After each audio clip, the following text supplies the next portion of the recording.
होने तक तो आप ललकार रहे थे। पृथ्वीराज चौहान बने, हाथ में तलवार लिए घूम रहे थे, बोले 9 तारीख को देखना अग्निहोत्री जी, ये नरेंद्र मोदी अगर झोला उठा के न चले जाए तो कहना सारी सेटिंग हो गई है। अच्छा, कहां सेटिंग हो गई? अरे बोले चंद्रबाबू से बात हो गई राहुल गांधी की, डन हो गया, ओके डन। जब नेता कहता है कि ठीक है हम लोग नहीं कर पाए, अरे आप किसी और काम में बिजी थे क्या? राहुल गांधी का फुल टाइम जॉब क्या है? पॉलिटिक्स। खड़गे जी, सोनिया जी, प्रियंका जी, आशीष चतुर्वेदी, अखिलेश जी, सबका फुल टाइम जॉब पॉलिटिक्स है यार, कि कोई और काम है? बोले फर्नीचर की दुकान पे भी बैठना पड़ता हमको, ऐसा तो है नहीं। ये होटल चलाना ऐसा भी नहीं। बोले दाल तड़का बेचे के ये देखें, ऐसा तो करने रहे हो। बताओ करे कहां 11 सांसद छोटे ना, अव्वल तो 11 नहीं 15 हैं, 15 छोटे नहीं है भैया। 34 सांसद गायब हो गए आपके। आप सम्राट हर्षवर्धन बने हुए हो कि हम अपनी लंगोट तक दान करके जाएंगे कुंभ में। क्या कर रहे हो महाराज? Welcome back to my channel everyone. आइए देखते हैं कि कैसे आज अमिताभ अग्निहोत्री जी ने कांग्रेस के प्रवक्ता और समाजवादी पार्टी के प्रवक्ता, जो कि उपराष्ट्रपति चुनाव में अपनी हार को नैतिक जीत बता रहे थे, उन्हें कैसे रेला है। और ये भी बताया है कि नेता का काम है राजनीति करना, वो अपने सहूलियत से छुट्टी, अपने सहूलियत से मोक्ष या देवरा बाबा नहीं बन सकते। विवेक नारायण जी, मैं आम आदमी पार्टी के, मुझे पता नहीं कि इस वक्त आम आदमी पार्टी और आपके रिश्तेदारी है या तलाक हो गई, क्योंकि वो तो सोमवार को रिश्तेदारी होती है, मंगल को तलाक होती है, बुध को फिर रिश्तेदारी हो जाती है, तो बड़ा समझना मुश्किल है वो। तो आप ही जानो, मैं उनके कल प्रवक्ता को सुन रहा था रात में, राष्ट्रीय प्रवक्ता है, वो कह रही थी कि भाजपा वालों सीखना चाहिए कांग्रेस को। एक एक वोट के लिए प्रयास करते हैं, मीटिंग करते हैं, मंथन करते हैं, संपर्क करते हैं, प्रशिक्षण शिविर लगाते हैं सांसदों के लिए कि कैसे टिक करना है, किस पेन से करना है। और बोले यहां जो बुजुर्गवार पार्टी है, बोले उसके जो सबसे बड़े करता धरता है, बोले वो तो बाहर ही चले गए। और उन्होंने ड्रेस का भी उल्लेख किया कि नेकर और टी शर्ट में ही निकल गए बाहर। तो बोले वो तो चुनाव के दिन आए, वोट वाले दिन, ऐसे चुनाव लड़ा जाएगा। विवेक जी, आपको लगता है कि इस दिल के टुकड़े 1000 हुए, कोई यहां गिरा कोई वहां गिरा? आपके पास जितनी संख्या थी वो आपके पास बनी रहती तो कम से कम ये मान तो रहता कि भाई जितने नंबर थे उतने हमारे साथ है, बात खत्म हो गई। आपके पास 334 थे, 300 बचे, ये 34 कहां गए विवेक जी? देखिए, ये अमिताभ जी, बात ये कि आप जो 34 की बात कर रहे हैं, या हम कहें कि 15 कहाँ गए, बात उसकी नहीं है। बात यहाँ पे ये है कि जो वोट निरस्त हुए हैं, वो सूत्र बता रहे हैं कि वो 10 वोट एनडीए के निरस्त हुए हैं। तो ये भी एक विचारणीय प्रश्न है अगर है ये। और दूसरा, अगर आप देखें कौन से सूत्र बता रहे भैया विवेक जी? ना विवेक जी, हमने तो किसी सूत्र का जिक्र ही नहीं किया, आपको कौन से सूत्र बता गए? इसमें तो कोई माई का लाल बता ही नहीं सकता कि किसका निरस्त हुआ। मैंने क्या कहा, नंबर पर मैं बोल रहा हूं। एक मिनट विवेक भाई, एक मिनट पूरा अवसर देंगे, एक मिनट क्लियर हो जाएगी तो आप भी अच्छे से अपनी पार्टी का पक्ष रख पाएंगे। मैंने तो कहा ही नहीं कि रामलाल ने वोट क्रॉस किया, ये गलत वोट दिया, मैं तो कह ही नहीं सकता। मेरे पास ये अधिकार का, और ये अधिकार राष्ट्रपति के पास भी नहीं, कोई नहीं बता सकता उस चुनाव का नेचर ऐसा।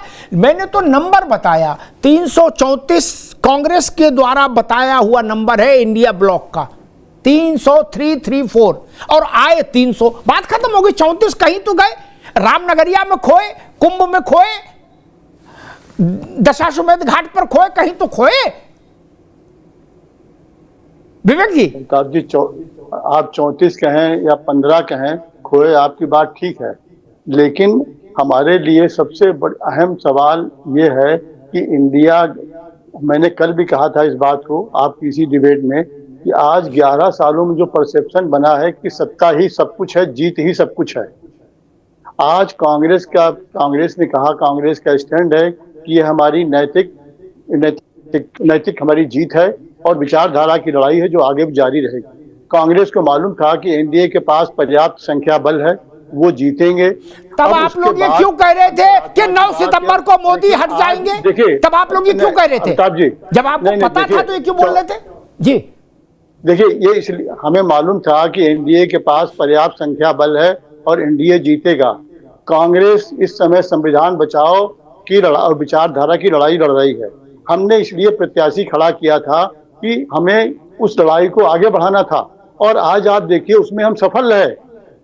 आज 14 सांसदों की आप बात नहीं करिए, अगर उसी बात को देखिए, आप 14 सांसद कह रहे हैं, हम कहेंगे 14% हमारा वोट बढ़ गया पिछले बार से। ना तो उसका कारण है, एक मिनट, अब रुकना होगा विवेक जी, अब रुकना होगा। आपका वोट इसलिए बढ़ गया कि आप 50 से हो गए 99 लोकसभा में। अब रुक जाओ, आप लोकसभा में 50 से 99 हो गए, इसलिए वोट बढ़ गया। जीत कहां दिख रहे, कौन सा चश्मा लगाए हो महाराज? इससे बड़ी हार और कोई हो सकती है? आपके 30-34 सांसद गायब हो गए, फिर तो आपको प्रणाम। आप जैसी कांग्रेस पर, और जब कोई, मैं आशीष जी के पास चलूंगा, जी रुकिए, मैं बड़ा खिन्न हो जाता हूं जब कोई राजनीतिक दल जो चुनाव लड़ने के लिए रजिस्टर्ड हुआ है, नहीं तो कांग्रेस अपना रजिस्ट्रेशन एनजीओ में नहीं कराती, फिर अचानक से गौतम बुद्ध हो जाती है वो राजनीतिक पार्टी, कहती अमिताभ जी जीत हार का विषय नहीं है, विषय बड़ा है, परमार्थ का है, मोक्ष का है। अरे दादा, तो एनजीओ में रजिस्ट्रेशन कराओ ना महाराज। फिर काहे को राजनीतिक दल बनाए हो, चुनाव लड़ रहे हो? फिर ये क्यों बोलते हो बारात का दूल्हा लंगड़ा दूल्हा, नहीं, बारात का घोड़ा लंगड़ा घोड़ा, जनवासे की का घोड़ा, ये काहे को बोलते हो? आपको तो चुनाव लड़ना ही नहीं, आप तो जनसेवा के लिए आए हो। तो सबसे पहले तो कांग्रेस को मेरी विनम्र सलाह, अपना रजिस्ट्रेशन बदलो। जब आपने कही दिया कि विषय जीत हार का है ही नहीं, चुनाव का है ही नहीं अमिताभ जी, फिर किसका विषय है? सरसैया घाट पे एक कुटिया बनाओ, वहां रहो। जब विषय ही बदल दिया आपने, तो फिर तो प्रणाम है। आशीष जी, आपके बड़े सहयोगी कह रहे विषय जीत हार का नहीं है अमिताभ जी, तो बात ही खत्म हो गई। फिर 27 में आप भी चुनाव लड़के क्या करोगे जब विषय जीत हार का ही नहीं? जन जागरण का है तो जन जागरण तो बिना चुनाव लड़े भी हो सकता है। मेरा प्रश्न फिर वहीं पर है, 334 थे, 300 बचे, बाकी सब में किंतु परंतु है, चूंकि सीक्रेट बैलेट है, लेकिन इसमें कोई किंतु परंतु नहीं। 334 क्लेम किए गए, 300 बचे।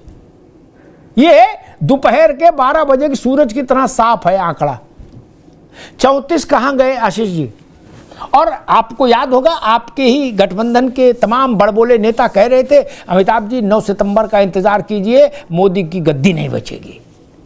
आपके सांसद नहीं बचे। सवाल वही, आपने तैयारी क्यों नहीं की? आप दूसरे इम्तिहान की तैयारी में बिजी थे क्या? आप भी तो खाली थे, सारे दल खाली थे। अभी कोई ऐसा तो नहीं कि आपकी व्यस्तता बहुत ज्यादा थी? आप लोगों ने तैयारी क्यों नहीं की?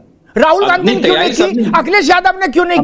आशीष चतुर्वेदी कह रहे हैं कि हमारी पार्टी के, हमारे गठबंधन के सांसद बिकाऊ थे, वो रुपया दे के बिक गए। अब बताइए, आप अपने साथियों को बिकाऊ बता रहे हो? कह रहे हो ये सब मुफ्त खो रहे, ये पैसा लेके बिक जाते। कल तक ये आपके माननीय सहयोगी थे, अब क्या हाल बनेगा बताइए? जिनको आप लंपट बता रहे हो, कह रहे हो कंपट खा के लंपट हो गए, ये नहीं चलेगा ना। इसीलिए तो लोग आपसे नाराज हो जाते महाराज। मैं एक बात नहीं समझ पाता, राजनीतिक लोग, जैसे मैं कहूं कि मैं बिजी हूं, अरे मैं पत्रकारिता के अलावा फिर किस काम में बिजी हूं? मैं मनरेगा में काम कर रहा हूं? नहीं ना। जब नेता कहता है कि ठीक है हम लोग नहीं कर पाए, अरे आप किसी और काम में बिजी थे क्या? राहुल गांधी का फुल टाइम जॉब क्या है? पॉलिटिक्स। खड़गे जी, सोनिया जी, प्रियंका जी, आशीष चतुर्वेदी, अखिलेश जी, सबका फुल टाइम जॉब पॉलिटिक्स है यार, कि कोई और काम है? बोले फर्नीचर की दुकान पे भी बैठना पड़ता हमको, ऐसा तो है नहीं। ये होटल चलाना, ऐसा भी नहीं। बोले दाल तड़का बेचे के ये देखें, ऐसा तो करने रहे हो।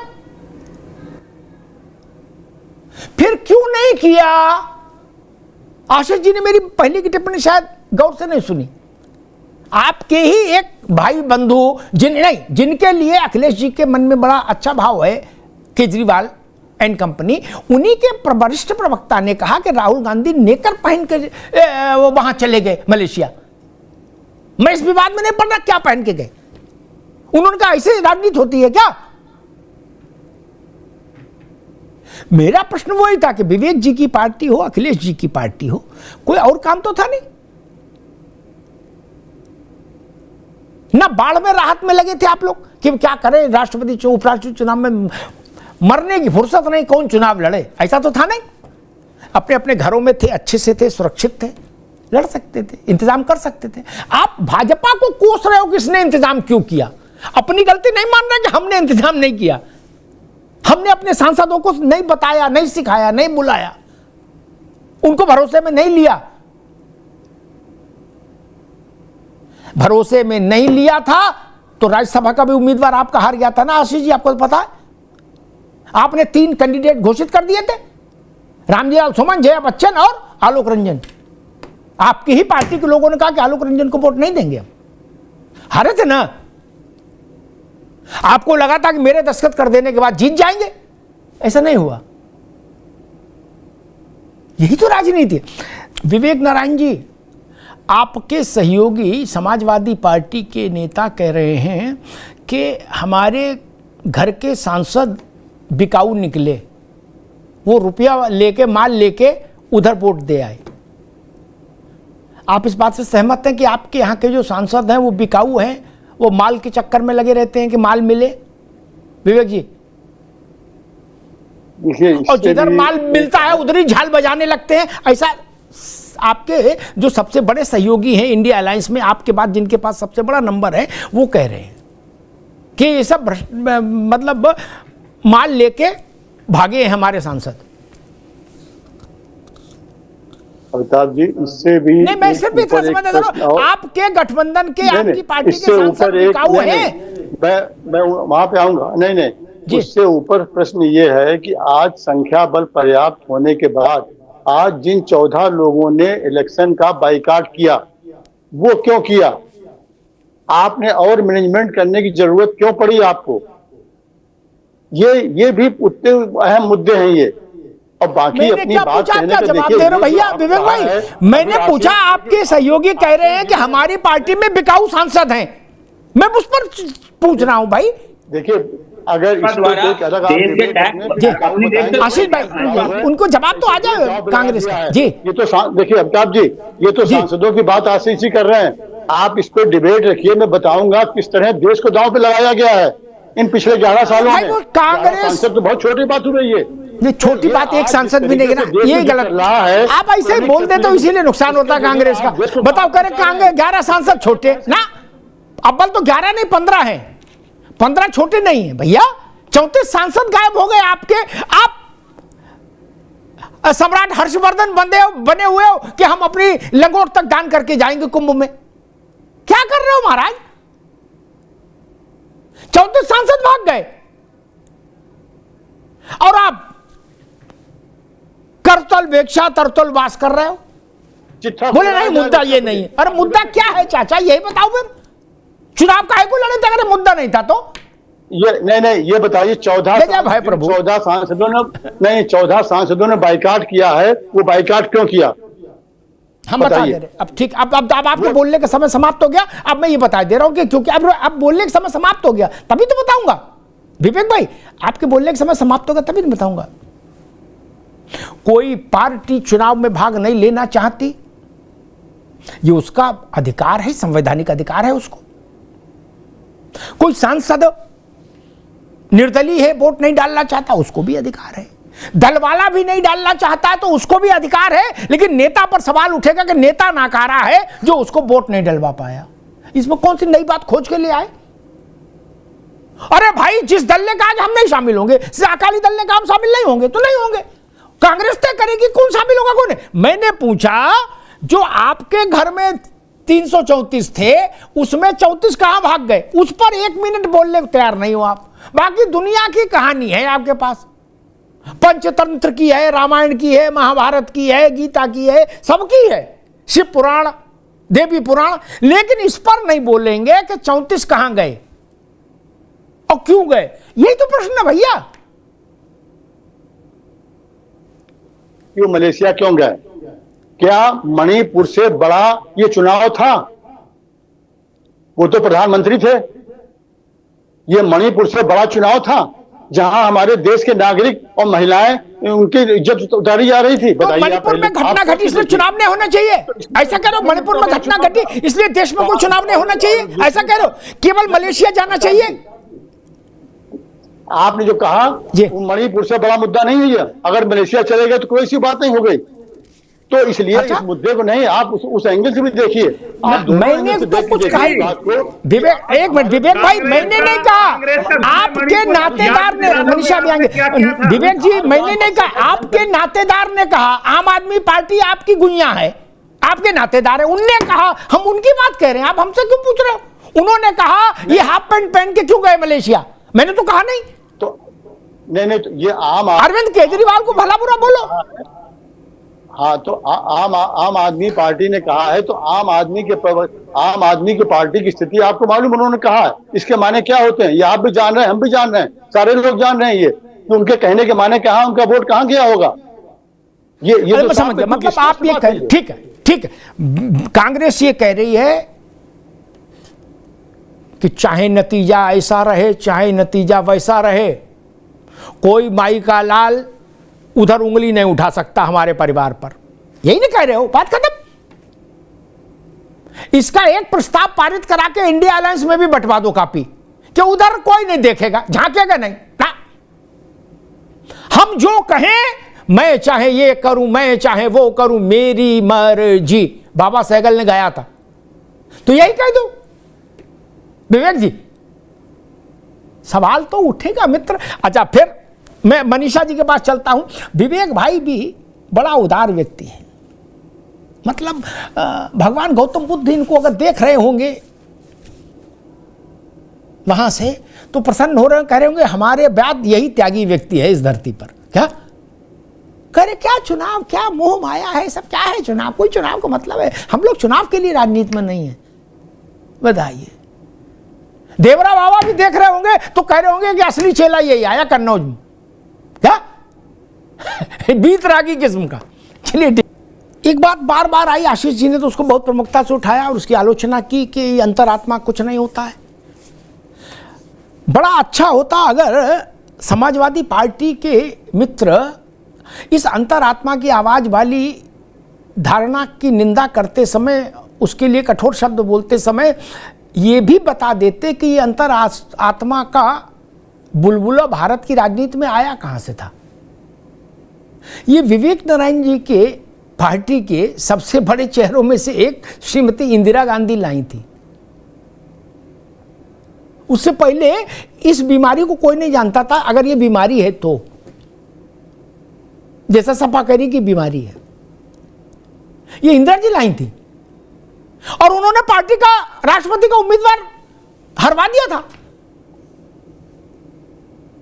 तब ये बात आप लोगों को इंदिरा गांधी के लिए कहना चाहिए कि उन्होंने लोकतंत्र को कलंकित किया, उन्होंने दलीय संसदीय दलीय व्यवस्था को कलंकित किया। ठीक कह रहे आशीष, आप सिंबल पर जीत कर आते हैं। भारत में जो लोकतंत्र है वो दलीय व्यवस्था पर आधारित संसदीय लोकतंत्र है, उसका पूरा डेफिनेशन ये है। लोकतंत्र अलग अलग मिजाज के हैं दुनिया में, लेकिन हमारे यहां जो है वो दलीय व्यवस्था पर है। ठीक बात है, आशीष चतुर्वेदी ठीक कह रहे हैं, इज राइट। लेकिन फिर इंदिरा गांधी की आलोचना करनी होगी ना फिर इस विषय पर। उन्होंने प्रधानमंत्री रहते हुए जिस पार्टी के भरोसे वो प्रधानमंत्री थे, जिस पार्टी की संख्या के आधार पर वो प्रधानमंत्री थे सदन में, उस पार्टी के अधिकृत उम्मीदवार को चुनाव हरवा दिया। इससे बड़ी मिसाल कोई मिलेगी क्या? इससे विचित्र मिसाल कोई मिलेगी क्या? नहीं मिलेगी ना। तब तो बोलना पड़ेगा, बोलना चाहिए था, नहीं बोले। मैं फिर कहूंगा, चुनाव में परिणाम के बाद ऋषि मुनि बनने का स्कोप नहीं होता। विवेक भाई से भी कहूंगा, आशीष जी से भी कहूंगा, जीत जीत होती है मेरे भाई, हार हार होती है। क्या हारने के बाद हम ऋषि मुनि नहीं बन सकते? टटिया वाले बाबा थोड़ी बन जाओगे यार, क्योंकि चुनाव होने तक तो आप ललकार रहे थे। पृथ्वीराज चौहान बने, हाथ में तलवार लिए घूम रहे थे, बोले 9 तारीख को देखना अग्निहोत्री जी, ये नरेंद्र मोदी अगर झोला उठा के न चले जाए तो कहना सारी सेटिंग हो गई है। अच्छा, कहां सेटिंग हो गई? अरे बोले चंद्रबाबू से बात हो गई राहुल गांधी की, डन हो गया, ओके डन। अच्छा जी, पक्का? बोले हाँ हाँ, और नीतीश से भी बात हो गई है, डन। सब बात करके गए वो मलेशिया। फिर क्या हुआ? अब बोले हमसे क्या लेने देना चुनाव का? यार हमको चुनाव के लिए पार्टी बनाए हैं क्या? हम तो धर्म कर्म का प्रचार कर रहे हैं, प्राणियों में सद्भाव हो, विश्व में धर्म की स्थापना हो, अधर्म का नाश हो, इसके लिए पार्टी बनाए हैं, जो पंडित जी कहलाते हैं कथा के बाद। गजब है यार। मेरी सलाह होगी, एक भाव रखो, चुनाव से पहले वाला और बाद वाले में अंतर नहीं होगा। या तो सन्यासी हो जाओ तो चुनाव से पहले भी हो जाओ। बोले हमसे मतलब नहीं कि उम्मीदवार खड़ा कर दिया, जीते चाहे हारे, तो ये बोलो प्रेस कॉन्फ्रेंस में, और अगर हार जाओ फिर ये बोलना अनैतिक है आशीष बाबू, कि हमसे क्या मतलब यार हार गया, कोई चुनाव के लिए खड़े हैं हम। ये वाजिब बात नहीं है। एक लाइन ले लो ना कि चुनाव के लिए पार्टी है। कोई राजनीतिक व्यक्ति जब ये कहता है ना हम केवल चुनाव के लिए नहीं हैं, सत्ता के लिए नहीं है, तो मैं कहता हूं फिर एनजीओ में क्यों नहीं रजिस्ट्रेशन करा लेते हो? अगर सत्ता के लिए नहीं हो तो इलेक्शन कमीशन में काहे को रजिस्ट्रेशन कराए हो यार? वहां तो केवल सत्ता के लिए रजिस्ट्रेशन हो रहा है चुनाव लड़ने वाली पार्टियों का ही। आपको धर्म का प्रचार करना है, मानवता का प्रचार करना है, तो रेड क्रॉस सोसाइटी के साथ काम करो यार। और धर्म का प्रचार करना, मुरारी बापू के संग चलो। फिर ये चुनाव चिन्ह क्यों लिया? फिर ये पार्टी क्यों बनाई? अगर आप विधेय हो गए, ये डबल गेम मत खेलिए। ये तय था, अगर एनडीए के 5 सांसद भी कम आते निर्धारित संख्या से, तो कांग्रेस और उसके नेतृत्व में विपक्षी दल के नेता इस वक्त हाहाकार मचा देते पूरे देश में और कहते मोदी को इस्तीफा देना चाहिए, मोदी के पास नैतिक अधिकार नहीं शासन करने का। उनके लोगों में की भीतर उनके प्रति आस्था नहीं बची। अब जो चले गए अपने, उनको बता दिया चोर, बोले ये तो लालची हैं। बताइए, 34 सांसद गायब हुए, आपने 34 को बेईमान करार दिया, बोले तो रुपया पैसा लेके चले गए।